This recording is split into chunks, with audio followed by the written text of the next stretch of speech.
Hello dear students, let us start the practical part of this experiment. So you require what? This is a drawing board dear students. You can see this is one brown one is a drawing board. This is a drawing sheet, right? Simple drawing sheet which you use, ordinary drawing sheet. This is a prism dear students, right? Okay, now with the prism I have a simple scale with me. This pencil is there and this is a protector which you normally use in your geometrical sets. This is the same type of protector which we are using, right? So to begin with, what we will do dear students, first of all we will make one horizontal line here, right? Okay, on this sheet you can take 50% part, okay, it will be good. So I am drawing one horizontal line here, right, like this. Okay, I will name this line as what? XY, right? X and Y dear students, right? Now what I will do, I will name 3 points here on this particular line. Let us name the point as what? I will name the first point as what? This point is suppose Q1, right? Okay, then the second point here, name it as what? Q2, and the third point here, name it as what? Q3 dear students, right? Okay, now we will use the protector dear students, use the protector, right, and mark the 90-degree angle here, which will be the normal, right? Mark the 90-degree angle here. This is, name this as what? I name this as N1 dear students, right? Okay, now I will draw the normal ray like this. I will draw, right?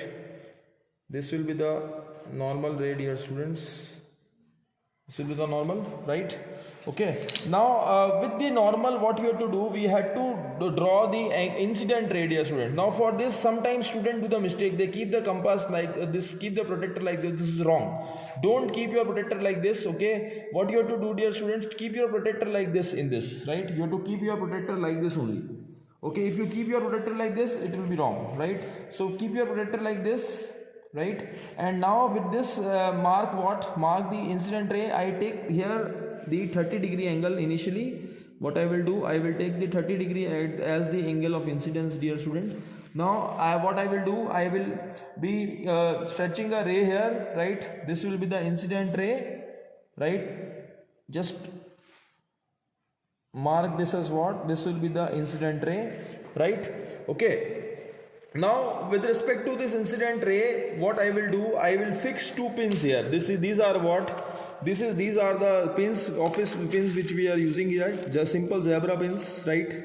Which we use in the office, right? These are the pins, right? So what I will do, I will fix 2 pins at a certain distance, right, on this particular incident ray itself.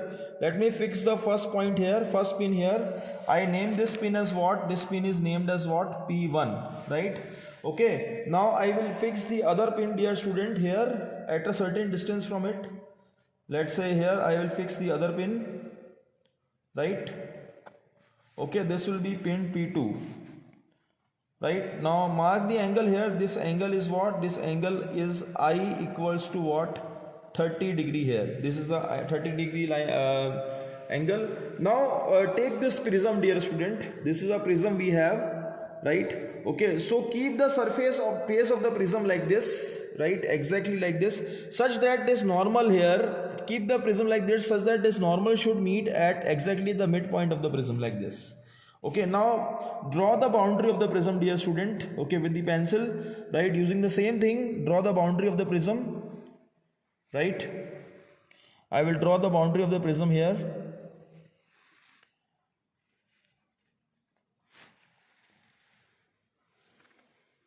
Okay dear students, now prism boundary is drawn, right? Now what you have to do dear students here, in the next part of it, okay, you have to observe the these 2 pins, right, along the this particular phase in the direction of this pencil, right? Okay, so now dear students, what we are going to do, we are going to observe these 2 pins, right, along this phase in the direction of this pencil, right? Along this phase we are going to observe this these 2 pins here. Now you can see dear students what we are observing. You are observing these 2 pins along this phase, right? Okay, now let us move your head. You have to move your head in such a direction such that these 2 pins must be in the straight line. right?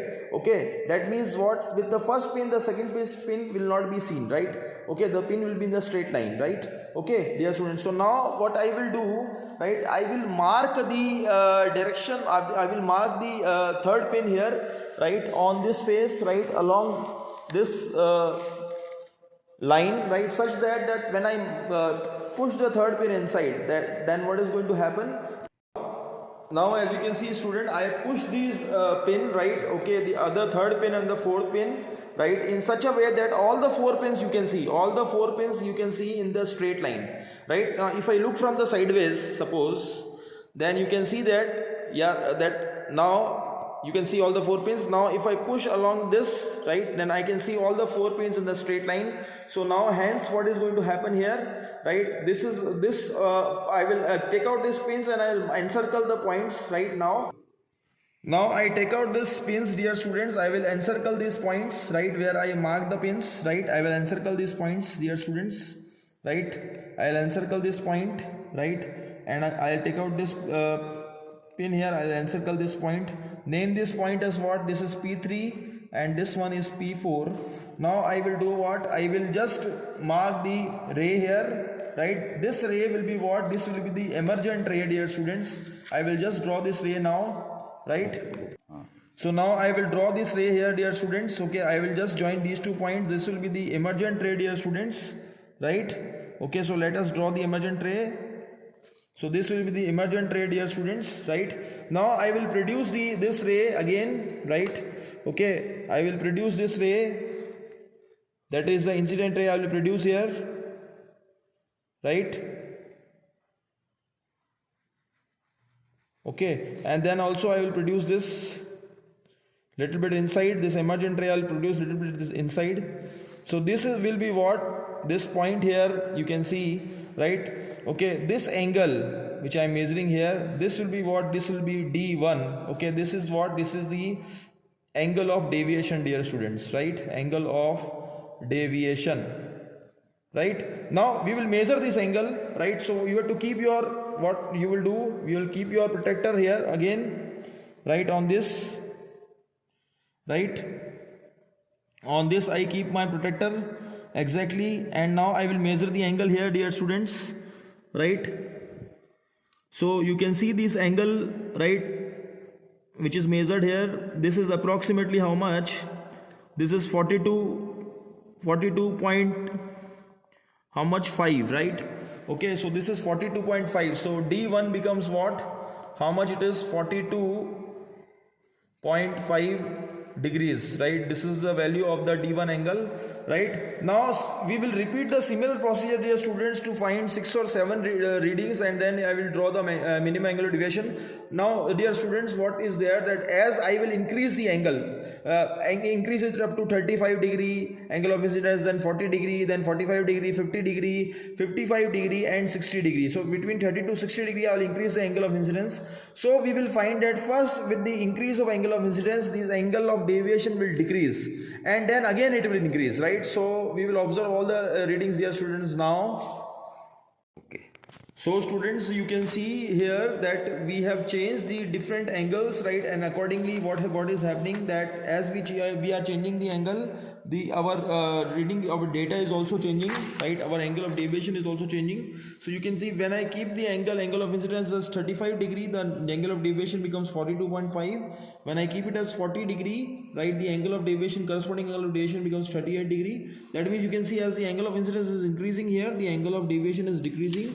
Now when I keep the angle as what, 45 degree, the angle of deviation becomes what, right? Angle of deviation becomes 37 degree. Now when I keep it 35 degree here, for 50 degree here, the angle of incidence is 50 degree, the angle of deviation here becomes what, again it is becoming what, 35 degree here, right? Okay, now at the angle 55 degree you can see it is increasing, right? The angle of incidence becomes 55 degree, so angle of deviation becomes 40 degree.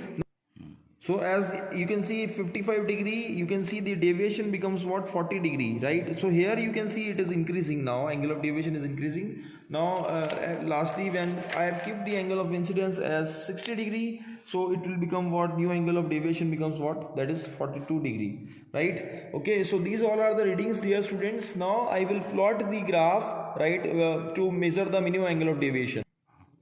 Yes, dear students, so as you can see, I have plotted the graph. I have kept the angle of incidence on the x-axis, dear students, right? Okay, and the angle of deviation delta I have kept on y-axis. Now when I plotted the graph between them for the following readings, I find that at 50 degree I get the minimum angle of deviation, that is almost 35 degree. So the result of this experiment is what, that delta m, the angle of deviation, becomes what, that is 35 degree. This is the result of this experiment. So thank you, dear students. I hope you like this experiment.